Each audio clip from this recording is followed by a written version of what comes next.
Well, hello, everyone. I am so excited to be here with you. We're going to get all the spotlighting things worked out. So I appreciate the amazing team from SIP who's helping us with that.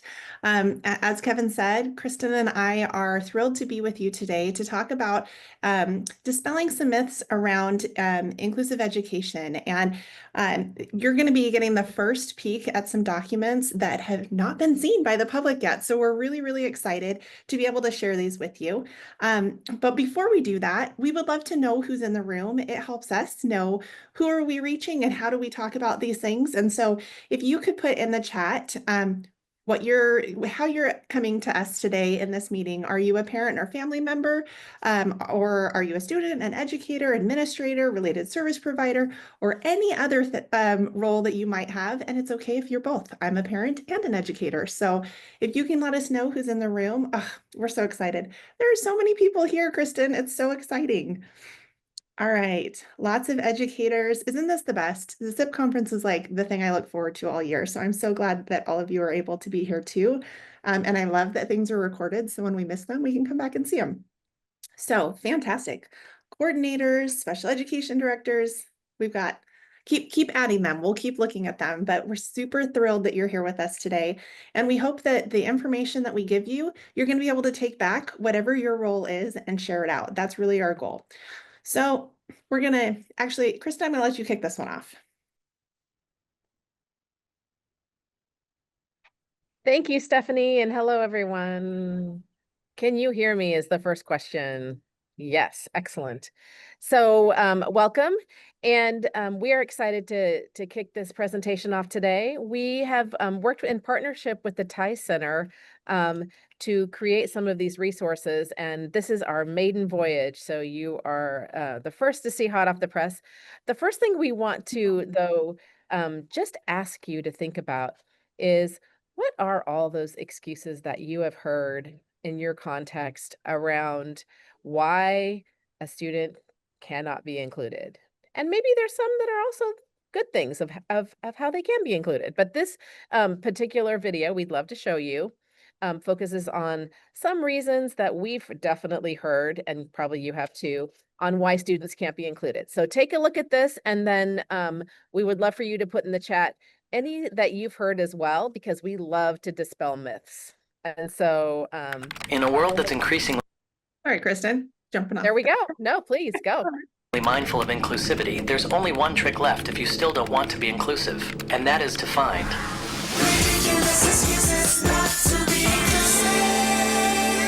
all the ridiculous excuses you are about to hear have been given. For real. Come on, kiddos, get on that bus. So why can't my kid come on the field trip again? Because we're not prepared for this. It's not you, my dear. It's us.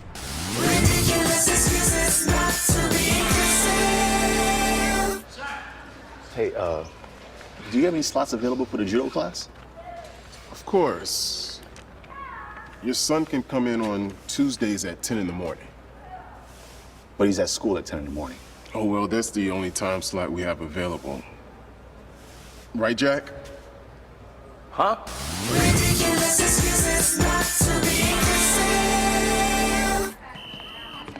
Hello, my daughter would like to join the summer camp. I'm sorry, but we already have one of those kids.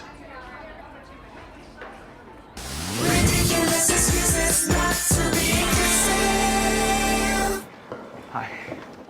Hi, I'm here for the meeting. The thing is, we don't have enough chairs. Yeah.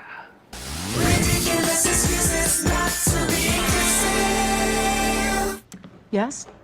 I would love to join a theater class. I'm sorry, we closed registration literally 10 minutes ago.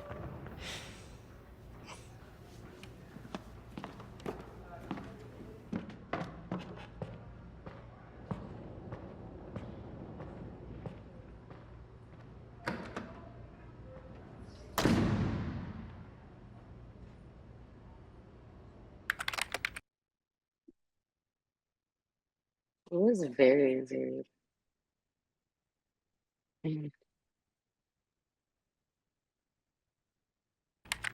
In a world that's Getting those slides to Pardon work me? together is a There challenge. should be 10. How are we doing? I'm hearing somebody else and I'm wondering if our sound is off or if somebody's maybe unmuted and they might want to mute. Okay, so I'm seeing lots of interesting comments in the chat around additional, ridiculous excuses not to be inclusive. And I too have heard all of the ones that I'm seeing in the chat and the ones that we saw.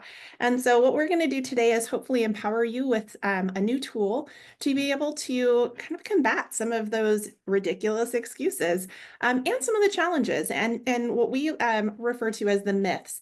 And so I want to give you a little context of where this came from.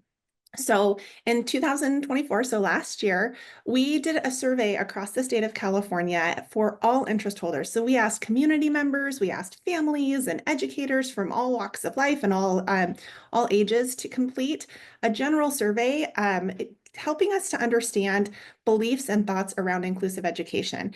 And so from those results that we got from nearly 800 participants, we took that information to build what we feel are the biggest myths around inclusive education and a document to help us be able to lift these conversations and ensure that they don't continue to be barriers for students, because in fact, there are lots of reasons that inclusive education is beneficial. And so with that, this is your first look. I'm so excited for people to see this document that we have. And so I'm going to put in the chat for you a PDF link or a link to the PDF. So all right, let's make sure everybody can see it. Did it hit the chat for everybody? I know you can't see each other, but I can see you, which makes me so happy to see your smiling faces. So if you open that, you will have access to all of these it's a one PDF, but these 5 different myths and the facts that are associated with them around inclusive education. And we partnered with the Ty Center out of University of Minnesota to help us with this work. They had done some great work in Washington and the state of Washington, and we were like, oh, we need something that's specific to California that addresses the unique needs and the unique ideas in California around inclusive education. And so in partnership, we created this information. Now, what you'll also see is on this visual that you see in front of you, there are Padlet links all the way down. And I'm going to give you a copy of that Padlet in just a second. And what that Padlet has, you see it on your screen now, but let me just drop it in the chat for you. That Padlet has all of the associated resources that support the information within those documents. So all of the if there's research studies or letters or anything that's commented on, this Padlet will take you right to those things. And so these are the big resources. So save them on your computer and then you can come back to them and use them in the future, but we're going to get into them a little bit. Okay, or we're going to go to the Padlet on accident. That's not what I meant to do. Let me get this back up for everybody. Sorry. All right. Without going on to the next or getting out of our slides. Okay. All right, Kristen, you want to start us out on our first myth? Myth number 1, a student with a disability cannot be educated in a general education classroom unless they are academically or at or near grade level. We hear this all of the time. I don't know about you, but somehow there is special prerequisites for students with disabilities to get into general ed classrooms. We don't have prerequisites for anyone else to get into general ed classrooms, which is kind of ironic. But there has been court cases and litigation and rulings on this for a very long time. And many of you may have remember the Rachel Holland case in Sacramento quite many years ago that a lot of the precedents are set on.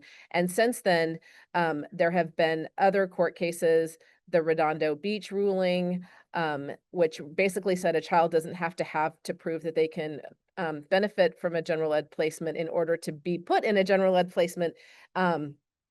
And that through some of the other court cases like Andrew F., really that we want more for students with disabilities. And so one of the things that we often talk about when we're talking about placement is present levels, right? And those present levels may show a variety of things about a student. What we want to see for any student, and what we know from the law, is that students with disabilities have the right to be educated with peers with and without disabilities. And there is no ticket that you have to get in, right? Everyone belongs by definition. And so the question becomes, have we done everything possible in order for a student to be able to learn and thrive? And that's really individualized to that student. There is no special academic performance that has to happen or that they have to show to get in. And we'll get into all those other reasons why folks are told that they're not allowed to have students with disabilities in general ed classrooms in a minute. But this one in particular is important because, and if you want more information about these court cases, I'm not going to go into detail with them. But if you want more information, I suggest you look into those court cases because there's tons of litigation that's already occurred around this and in terms of upholding the Individuals with Disabilities Education Act. So, And also in the Padlet, we also have some resources to help. So you don't have to search the big wide web because Kristen knows I do not like searching the big wide web for things that get buried and are hard to find. So please and know when that we find great things, we stick them in there and then you have access to them. So you don't have to Google or AI all day long. Yes. exactly. Fair point. And I didn't actually navigate us through. See, you guys are our guinea pigs. You're our first round. So I should have navigated through what a document, which one of those myth documents looked like. But know that the way that it's designed is to provide you what is the myth, what are the facts, and then some important resources and things to help make it a possibility for all students. So some of the resources to dispel the myth are actually in those myth busting documents for each of the myths. So know that there's some suggestions on what to do to help make sure that every student does have access. We're seeing some really great comments in the chat about, having people say something like, Carrie, I totally have heard that too. Is there a rubric for when they're ready to be in the least restrictive environment? They already are by nature of being a student. We don't have to earn our right to be there. We do everything we can to ensure that the supports and services through the IEP provides the means for a student to be able to be in the least restrictive environment. The other point go ahead. Oh, I was going to say, one of the other things that we've seen numerous times, even beginning in preschool, is sort of this cascade of different options, less restrictive options, sort of in a row. So preschool programs that start with separate setting with no access to general ed, and students trying to earn their way up into a general education setting. And again, this goes back to no one needs to earn their right to get into general education. So what we'd love to see, and I know our friends at SIP have been working a lot on this, is to really start in preschool with those inclusive settings, because I don't know very many preschoolers, if any ever, that haven't been able to be included with their peers. And so isn't that the best way for them to be able to have role modeling and all those things? And so seeing those progression sites and classrooms hurt our hearts and souls a little bit, because we want to see that students have an opportunity from the beginning. And if they need some time that they need to do more specific smaller group activities, then that can happen, but it doesn't have to start there and then earn their way in. Steph, did you want to say something else? No, and so pointing out SIP's work, and Kevin says 24/7 they've been working on it. So that, and in combination with the work from the high quality IEP team down in East County SALPA, they have been doing some great work to help us keep this in the forefront of our planning, to plan with a strengths-based approach and recognize that it's our onus to make sure students have access to the least restrictive environment and not the opposite way. They don't have to, like Kristen said, climb their way out of a more restrictive environment. In fact, we should be starting with the least restrictive environment and only moving to more restrictive environments when we have exhausted all of the supports and services that we have in our arsenal to be able to use. And at that point, we would consider other settings. But honestly, I don't see enough of that happening, and especially in those early childhood days. All right, so Thank you, Megan. Megan's adding the high quality IEP link in the chat for you. So please, please visit that. They have done some exceptional work and really helped create the means to consider these things in new, fresh ways, and the language and the guides. And it's such a wealth of resources. All right, so taking a look at our second myth says that only special educators can provide specially designed instruction, or SDI. And this myth has really created environments where students are not being given access to the tiered systems of support that are in place for the general population of students. Because there's this idea that in order for a student's SDI minutes to be met, it has to be done by an ed specialist. And that's just not the case. The fact is that it can be delivered by any general educator or related service provider, and it can be done in any environment. As long as the instruction is really done with collaboration of the ed specialists, so they are helping to monitor and maintain that the services are being provided, it can be provided by anyone who has the skills and the knowledge to be able to do that. And so it's important for us to think about that, because as we're talking about things like students that need support in reading or mathematics, if there is a reading specialist on campus, they are the best person to lean on their expertise to ensure that students have access to high quality reading instruction in order to increase their ability to meet their reading goals and their IEP goals. And so it doesn't have to be that the ed specialist is the one doing all of the direct services, but instead that they're ensuring that all of the services that the student needs are being provided, and that they're in progress towards meeting those IEP goals that they have.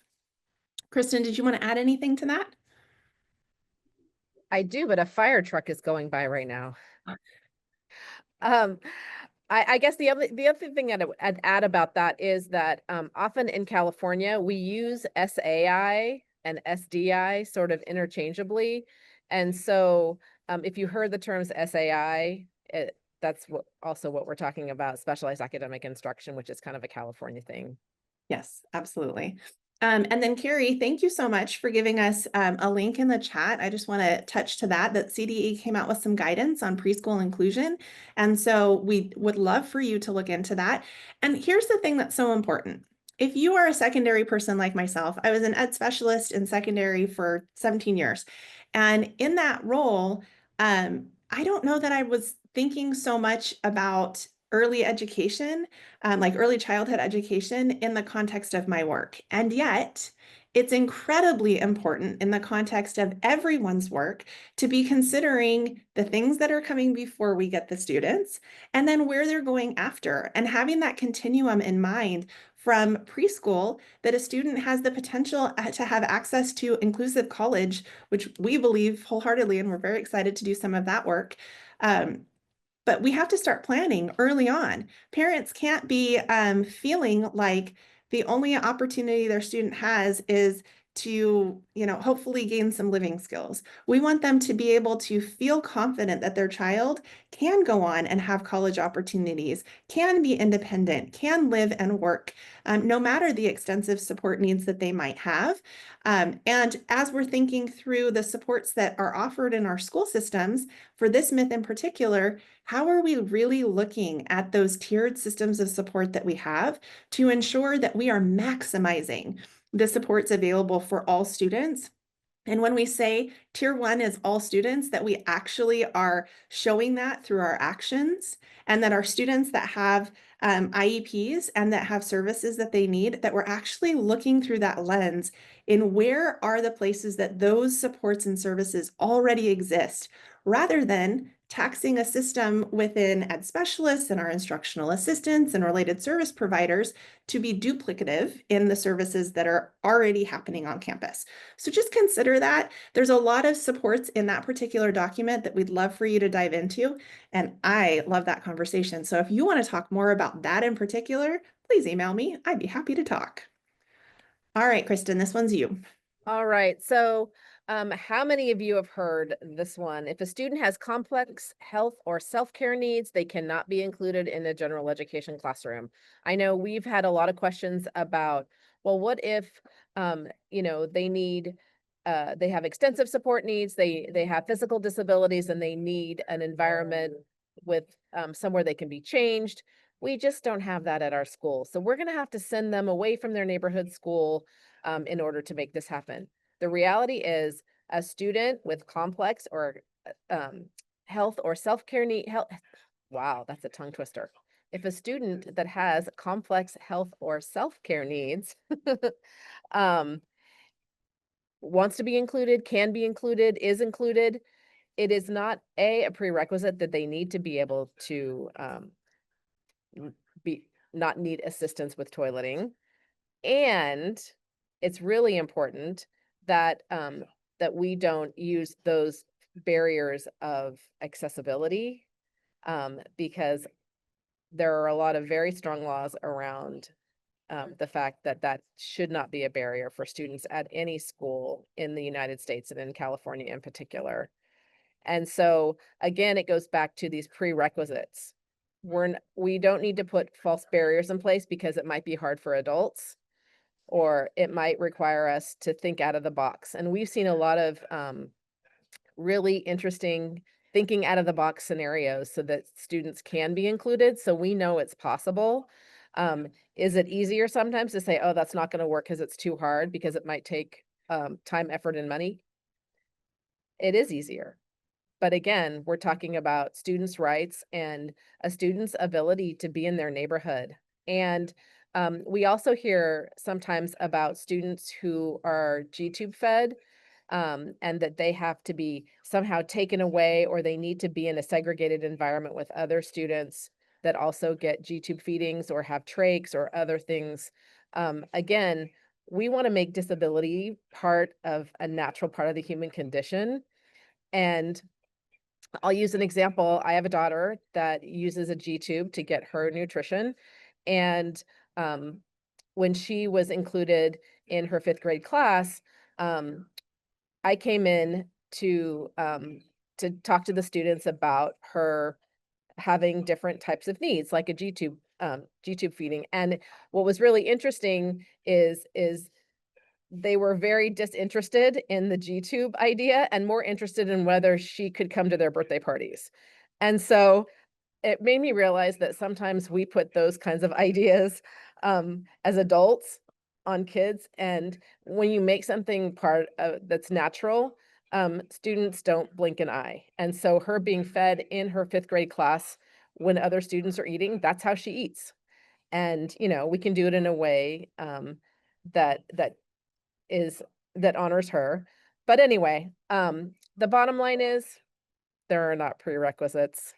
And we should not be putting up false barriers. And there is definitely both case law and guidance around that. And we hear that also around preschool and toileting around preschool or kindergarten, because those do become prerequisites. Those are not prerequisites for students with disabilities that require that because of their disability. Anything else to add to that, staff? Or No, I think that it's what we're seeing even across communities in general, as we're looking at students that have finished their K-12 experience and are moving into potentially inclusive college programs. Some of the things that we're finding are barriers are community barriers, where community members have had little or no exposure to students with extensive support needs. And so how wonderful is it that we have this opportunity in education to shift long-standing exclusion and really create opportunities for students to grow side by side with the variability of the human condition and all the beautiful things that brings. So when they become adults and they are business owners, or they have the opportunity to hire, that it's not something that's uncomfortable or outside of their wheelhouse, because they have friends and had friends growing up that had extensive support needs, and they recognize the strengths and the wonderful things they have to bring, rather than feeling just this level of discomfort from the lack of exposure and being around people that are have different needs. And so I think that it's such an awesome opportunity that we have in dispelling this myth to actually build that world that we're all wanting so desperately to see. So my hope is that you're hearing this and going, yeah, we can. Kristen and I often talk about grown-up problems versus kid problems. A lot of the barriers that we hear and the myths that we hear, we say, that sounds an awful lot like a grown-up problem, not a student problem. And how often do the grown-up problems actually create the barriers for student success? Because we can't get out of our own ways. So our hope is that we will use this to push through and get out of our own ways, think outside the box in creativity, and not hold ourselves to an expected norm. And thank Kristen, you, Carrie, for putting in that guidance. Yeah, for preschool. Take a look at that for sure. And the other thing that we wanted to mention was often as we're visiting classrooms, special day classrooms and other types of classrooms, we're seeing a lot of learning time devoted to toileting and feeding. And so one of the things just to point out there is that we understand the limitations on staffing, but the the real concern here is about a student getting access to as much learning as possible. And we've lately been seeing some situations where there were huge amounts, blocks of time scheduled in students' days for toileting and feeding, um, or eating. And we just want to make sure that that's balanced with the access to grade level standards and their peers and other activities, and that we're not spending an inordinate amount of time having kids in line waiting to be changed. So, and especially as we look towards higher expectations for this group of students in particular, being able to get high school diplomas through the alt pathway, we want to make sure that everyone has access to lots and lots of learning for their entire school career. And we just don't want that to be limited by self-care needs. Absolutely. All right. So looking at our fourth myth talks about students, and I saw this come up as one of, actually it came up a number of times when we asked you what were some of the ridiculous excuses not to be inclusive. One of them was, it taps to this myth that students with extensive behavioral support needs should be educated in separate, specialized settings alongside peers with similar needs. Well, we see this a lot. I'm quite certain that in your experience, you have also seen separate settings for students that have some complex behavioral support needs. And the reality is, just like every other opportunity that we've talked about, or every other student group that we've talked about, students should not have to show a level of proficiency across all areas in order to have access to their same age peers in a general education setting.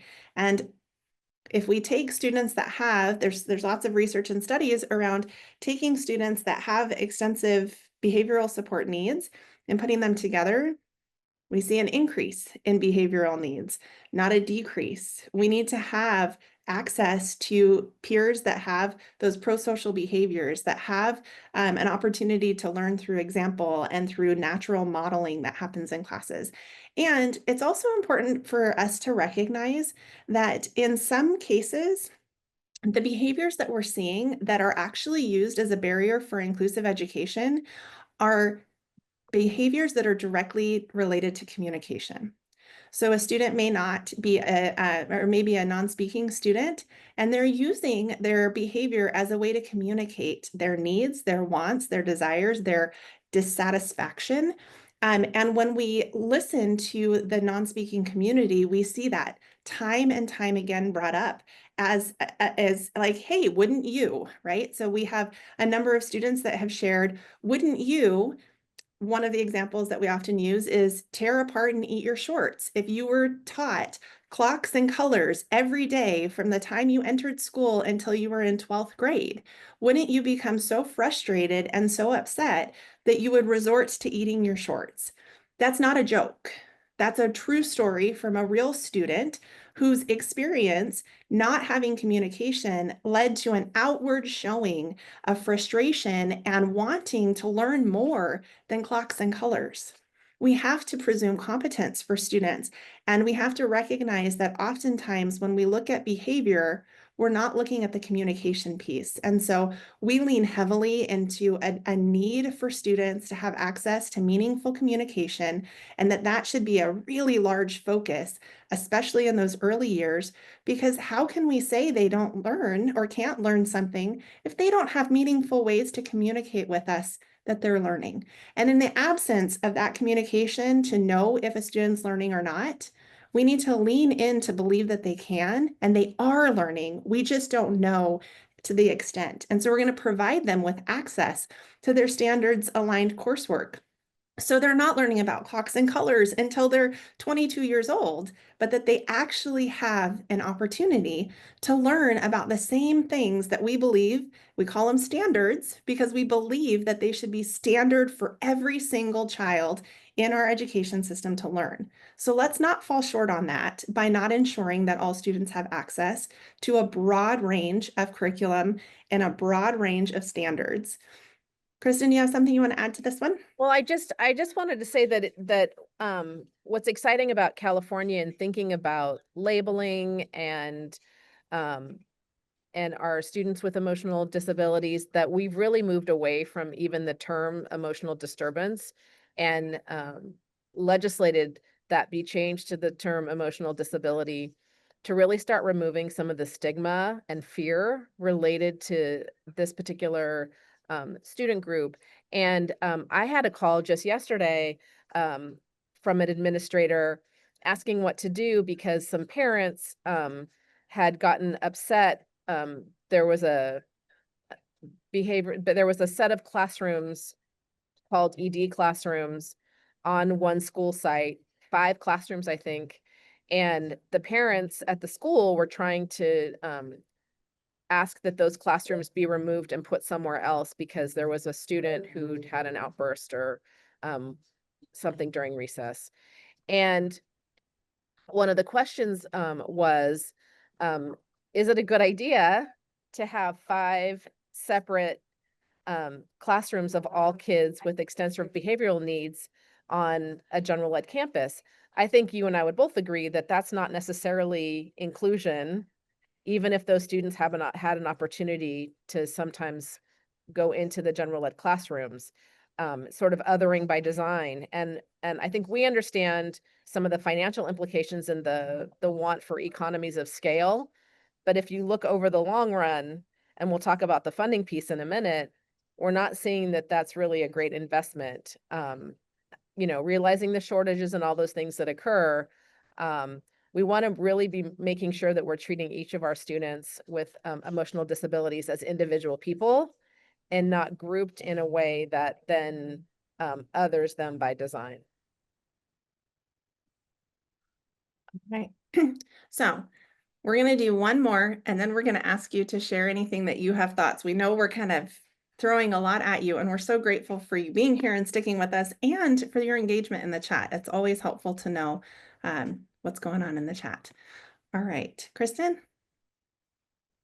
Yes. So myth 5, it is more expensive to include students with extensive support needs in general education classrooms due to a need for increased staffing. What we've seen time and time again when we're talking about staffing is lots of instructional aides in separate settings, sometimes one-to-one aides, especially for our students that have, more complex health needs.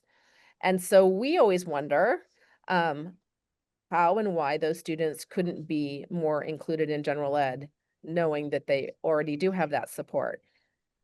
In addition, what we've seen also as of late are schools that have decided to have all students with disabilities on their general education rosters in classrooms.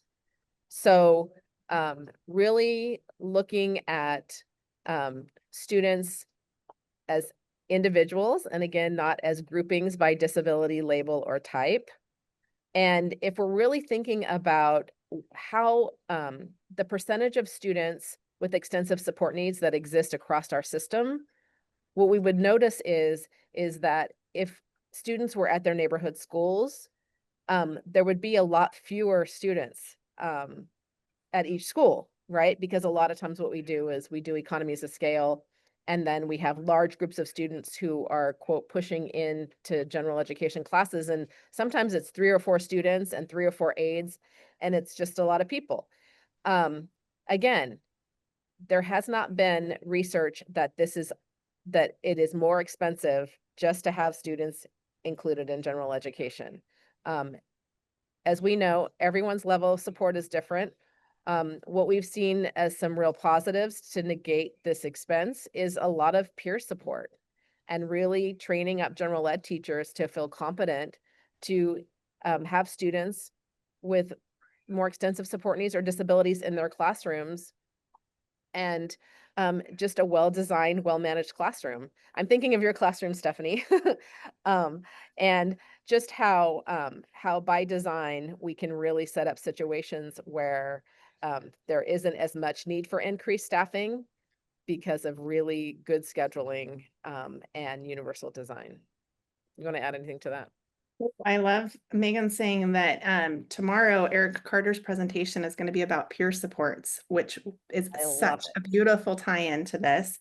Yeah, you know what? So much of what we're talking about is really stepping away from what we know doesn't work. And that's a traditional approach, traditional being what we've always done. We know it doesn't work. We've seen that it's not successful. And so we have to be willing to say, hey, here are our beliefs, and we're going to take the steps to align our actions with our beliefs. And so as we work through that, we're better able to ensure that the way that we go about staffing, the way that we creatively set up our classrooms, the way that we set up opportunities for students to engage with each other and us to engage with students, rather than strictly direct instruction all the time. Not that direct instruction for reading isn't important, because it is. Hear that. Every student should be getting direct instruction in reading, everybody. Okay, so in addition to that, if we weren't standing and delivering all the time as a high school teacher, I know a lot about standing and delivering from the way that we have done things forever. If we don't do that, now we have a resource in ourselves that can better make sure that we're making our way around to support students, and we don't need increased staffing all the time. So with that, we do have one student group that we really want to make sure that we're not leaving out in this discussion. And so I'm going to let Kristen tap on this one. And I'm just going to give a shout out to Megan Gross, because I think it was a number of years ago when I visited her high school that she was teaching out in Poway, where I saw the beauty of master scheduling. And I just want to give one more shout out to master scheduling. And when you're planning for your students with disabilities first, again, you're leveraging what you already have to be able to utilize that doesn't cause lots of extra folks to have to be in play, right? Because you've been really crafty about your master scheduling. And Kevin made a good point. Let me hit this one real quick, because his point is important, and I want to say it to everyone who's thinking, but how? How could we possibly? Because for a long time, I, as an ed specialist and trying to master schedule a very large comprehensive class or school, we had over 350 students with disabilities. And we went from having a lot of separate setting and trying to shift towards more inclusive practices and inclusive settings. And it was hard, because all of a sudden, it was like, well, we don't have seat space for these students. We don't have a place for them. Like I'm going to have to hire more English teachers and math teachers. And I was like, that's true, because these students should have been here all along in these spaces. This isn't an extra ask. This is how we're supposed to be serving students. And so I love Kevin's comment on pleasant and unified. And I have seen this in many districts that want to shift. Here's how they do it. They start in the beginning. With their TK and their K classes, they ensure that if they need a separate setting for some portion or all portion of their day, we'd like to argue that, but if we weren't arguing that, but that they would also be co-rostered in a general education course. So as they are gaining the skills and have the supports they need to be successful, there's a place for them. And it's not a question of whether there's room. There is room. That is their seat. They are a member of that class. They have a spot. They have a name tag. They are a member of the community. And so we start there. And then guess what? Next year, those kindergartners go on to be first graders and they continue to have seat space because they move up with their peers. And then we continue that process. So the new TK and kindergartners are also dual enroll or, are given a seat, a rostered seat in a general education course. And as they grow up, it doesn't take that long for us to have changed, dynamically changed, whether or not a student can have access because there's just not room. Because of course there's room, because you are a member of the general education population, and we do want you to be able to have access. So if you need a place to start, that's a good place to start. Or in any school district, start with a single grade level. What we did was we started in a content area. So I was secondary in high school. We started first doing that in English. We did that in English for, and actually we did 2 grade levels. So we did freshman and sophomore year in all English. And then the next year we expanded 2 more grade levels and it was all of English. And then the next year we did all of social science. We got a little brazen at the 3rd year. And so we continued to expand, and there wasn't any question of whether it was the right thing to do. It was just, okay, we're doing this. We're moving forward. We are living into the beliefs that we have, and we're going to come up with a creative solution. We're going to partner with the district to help them understand what our vision is and how it aligns to the district's vision. And we're going to move in a multi-year plan to make it happen. Totally possible. Okay, Kristen, you can hit this one now. Okay. So one of the things that's come up is, when we're talking about inclusion and inclusive practices, are we talking about every student all the time being in a general ed classroom and never going outside of that classroom? No, we are not saying that. We do understand that there are situations where when a student has an individualized educational program, that there are things within their day that they're doing that may or may not be right in general ed all the time. And we also know that there are student groups that are under the IDEA as protected groups, like our students who are deaf and hard of hearing. And for this student group, least restrictive environment may mean something different. And so one of the things that we want to make sure of is that we continue to keep the eye in individualized. Now, that said, are we saying that all students who are deaf and hard of hearing shouldn't be in general ed? No. What we're saying is that every student's an individual, and that for the deaf community, and not every single person, but we'll use the deaf community generally, that the least restrictive environment needs to be a language-rich environment. What does that mean? So think about when a student has an interpreter in a classroom, and that interpreter is interpreting what the teacher is saying, and so the student is looking at the interpreter to understand what the teacher's saying, and is not looking at the teacher or the board where the teacher might, or how the teacher might be teaching. Now, for students who are deaf and hard of hearing, they may need to be working with a teacher who uses sign language so that they can have direct instruction. So just want to call out, because I know this has been something that we've talked a lot with the deaf community about, is to make sure to call out the research and evidence-based practices around language-rich environments. And so, of course, IEPs are about meeting each individual student's needs. And so we want to make sure to tune in to the research and good practice for our deaf and hard of hearing students, and not just put everyone in one homogeneous group as students with disabilities. We know that students with disabilities are individuals, and even students, and this is sort of an overarching caveat for this whole conversation is that any of our students that are identified for a particular disability category, we know that they're all not the same, right? Which is why when we group kids together by their disability, we may be doing a disservice because we're acting like they are a homogenous group. And so it's just something to keep in mind as we're thinking about the I in individualized, that we have lots of options for students to be able to get their education, right? And so what we don't want is to say all inclusion all the time, because that misses the point about students like our deaf and hard of hearing students who may need something different as their least restrictive environment. All that said, I think we would agree that we would love for everyone to have the opportunity to feel a sense of belonging in their schools, to get to know their peers with and without disabilities, and have a chance to have the most high quality learning that they can have. Do you want to add anything to that, Steph? No, you nailed it.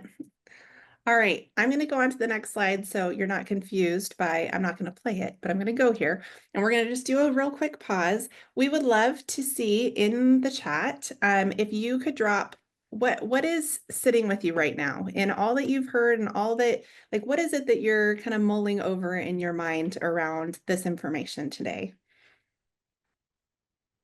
And we want you to know that we're giving you an overview of a document that has a lot of rich resources and more explanation. So please know that there's likely answers to some of the things that you might be considering when you open up and look through the full document and the resources that we provided as well. Yes, Elizabeth, that's a great point. Hiring people that have that mindset, right? Biggest mindset or barrier is mindset. We see that as well. You guys, these are great things. I'm glad that I'm very excited with your comments. These are all wonderful comments. So concerns around, resources and master scheduling. Yeah, it does take creativity to make those things work. And so this is a good place to plug this. We have an amazing statewide system of support, a bunch of projects across the state of California that are designed to support all of this work. SIP, you're at their conference right now, is one of those statewide projects.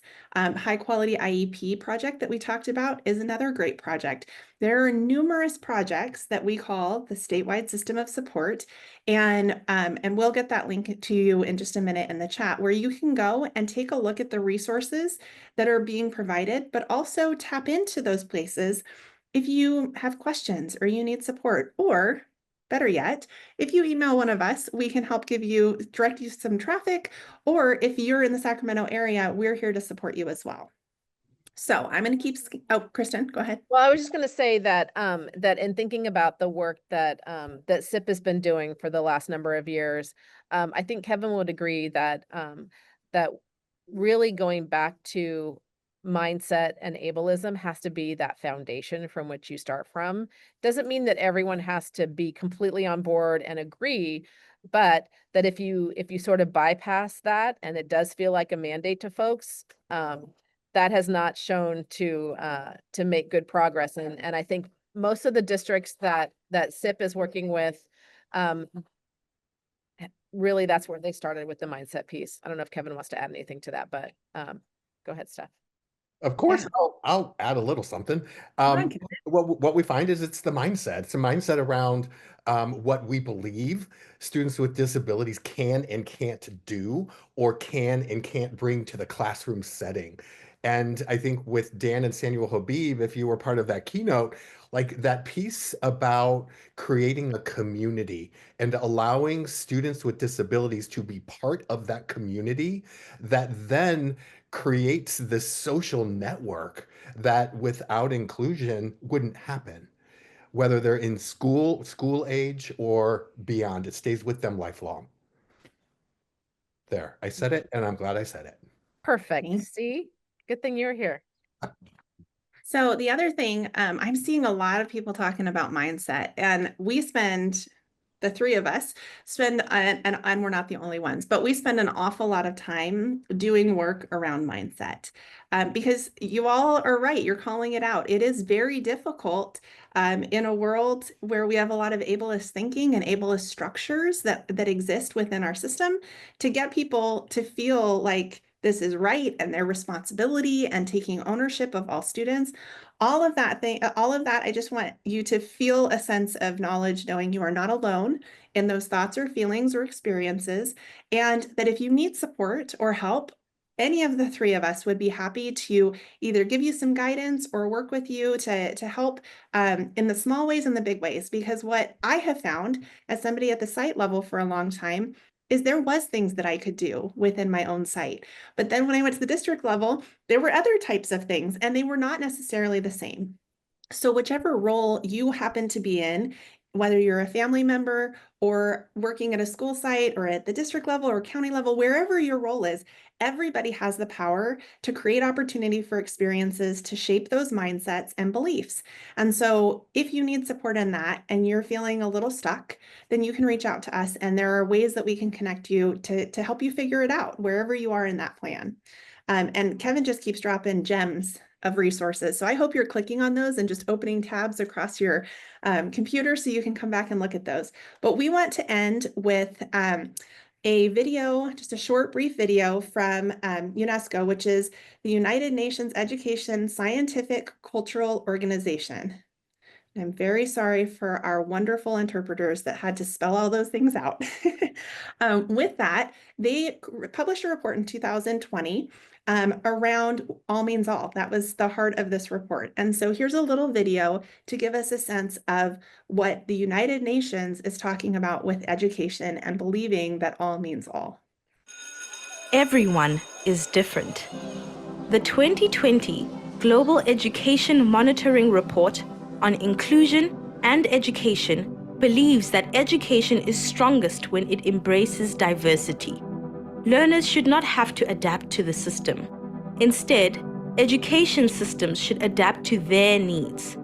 When students do not feel welcome in school, they are less likely to learn. This is everyone's loss. But rich and poor countries too often educate some children apart. Children who have a disability, have been displaced, speak a different language, or are poor and disadvantaged. School design may favor some students over others, as do many laws and policies. Teachers are often ill-equipped to cater for students' diverse needs. Children may not recognize the way they are portrayed in textbooks. Some may not see themselves. You are? You lost the video? Okay, great. Yeah, Okay, who can raise your hand if you can see it? Okay, all right, I'm gonna hit play again then. Sorry about that. There at all. They receive the message that they do not belong. Testing sometimes follows a narrow vision of education, and consequently, some students leave education earlier than they should. These are complex problems to solve, but a belief in the right to education is a belief in inclusion. Children have different learning speeds and needs. They need curricula that are flexible, creative, and relevant. How we prepare teachers matters. They must be given the tools and training to achieve our vision for reform. The resources we know can help the marginalized, educators, support staff, and equipment should be shared so that everyone can benefit. Better data on those left behind will help us reach them. Disadvantages often accumulate. We can't address inclusion one group at a time. Redressing these disadvantages requires funds. These must be equitable and target individual-specific needs. We must work together on these tasks across government ministries, from central to local authorities, with civil society supporting governments, and schools opening doors to the community. Inclusion in education requires a change in mindset in society, so that education for all means education for everyone, without exception. Achieving this is everybody's business, including yours.